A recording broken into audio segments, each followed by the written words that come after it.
विधानसभा क्षेत्र के लिए पर्चा भरा हुआ है, क्या कारण है आपका राजनीति में आकर विधानसभा लड़ने का? सबसे पहले तो मैं अपने पूरे देशवासियों को, अपने शहर वासियों को और अपने क्षेत्र पश्चिम नागपुर के वासियों को दिवाली की हार्दिक हार्दिक शुभकामनाएं देता हूं।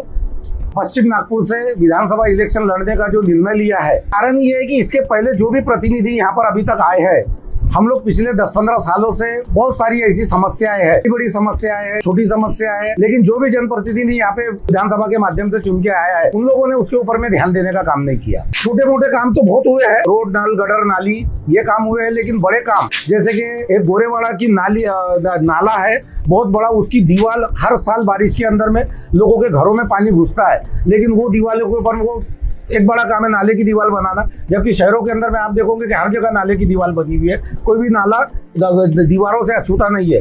लेकिन पता नहीं हमारी बदनसीबी पश्चिम नागपुर की कि एक नाला गोरेवाड़ा से निकलकर नाग नदी तक के जा रहा है और उसके दीवार नहीं बनी है, और हर साल बारिश के अंदर में उसके किनारे बसे हुए लोगों को और आजू बाजू में रिहायशी लोगों को जो अपने प्लॉटों में भी रहते हैं, घर बड़े बड़े घर बना के 2-2, 3-3 माले के रह रहे हैं, उनके भी घरों में पानी घुसता है और उनको 2-2, 3-3 दिन के लिए घरों से बाहर रहना पड़ता है। ऐसी बड़ी समस्याओं को लेकर बहुत सारे लोग, समाज सेवी होने के कारण मैं लोगों के बीच में अक्सर जाते आते रहता हूँ।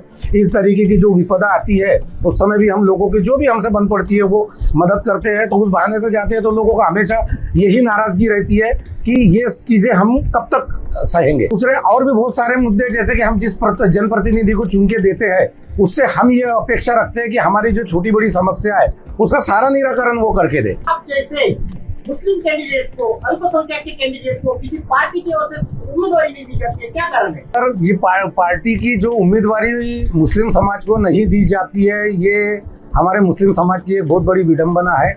क्या इसके लिए हम लोगों ने तो हमेशा एक ही पार्टी का साथ दिया। पिछले विधानसभा लोकसभा इलेक्शन में भी आपने देखा होगा, मुस्लिम समाज ने और शेड्यूल कास्ट एससी समाज ने और आदिवासी समाज ने भर भर कर वोट दिए हैं और कांग्रेस को वन साइड वोट दिए है।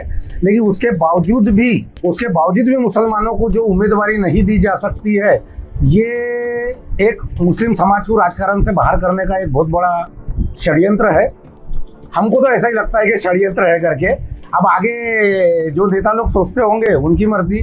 उसके अलावा भी बहुत सारे समाज के अंदर में ऐसे कुछ उपद्रवी तत्व है जो है तो 1.5 फुटी है, लेकिन कहा वो समाज के अंदर में अराजकता फैलाने का काम करते हैं, किसी भी धर्म के खिलाफ कुछ भी उटपटांग उलझुल बातें करते हैं, और जो सत्ता में जो बैठे हुए लोग हैं वो लोग उसके ऊपर में कोई भी संज्ञान नहीं लेते हैं, उल्टा उसको बढ़ावा देते हैं। इससे हमारी देश की एकता और अखंडता और भाईचारे को बहुत नुकसान पहुंचता है। कोशिश करेंगे कि आने वाले विधानसभा में मैं पश्चिम नागपुर के लोगों का आशीर्वाद दूंगा। मैं एक अपक्ष प्रत्याशी के रूप में विधानसभा पश्चिम नागपुर से पर्चा भरा है और मेरा पर्चा एक्सेप्ट भी हुआ है। अभी 4 तारीख को मुझे एक नया सिंबल मिलेगा और उस सिंबल मिलने के बाद में हम एससी, एसटी, आदिवासी और सभी लोगों की जितनी भी समस्या है उन सारी समस्याओं के ऊपर में काम करेंगे। जैसे जो लोग इस देश में अराजकता फैलाने का काम कर रहे हैं, कोई महाराज के रूप में, कोई नेता के रूप में, ऐसे लोगों को उनके लिए कानून बनाने का काम करेंगे। जैसे जातीय दंगे रोकने के लिए राष्ट्रीय एकता अभियान लागू करने के लिए हम प्रयास करेंगे। प्रत्येक योजना में कम से कम 10% आरक्षित निधि मुस्लिमों के लिए रखी जाए, इसका लिए प्रयास करेंगे। उसके बाद में 12वीं तक शिक्षा मुफ्त और अनिवार्य की जाए। अंग्रेजी शिक्षा के लिए वजीफा दिया जाए। संविधान द्वारा दिए गए धार्मिक स्वतंत्रता को अक्षुण्य रखने के लिए हम लोग प्रयास करेंगे।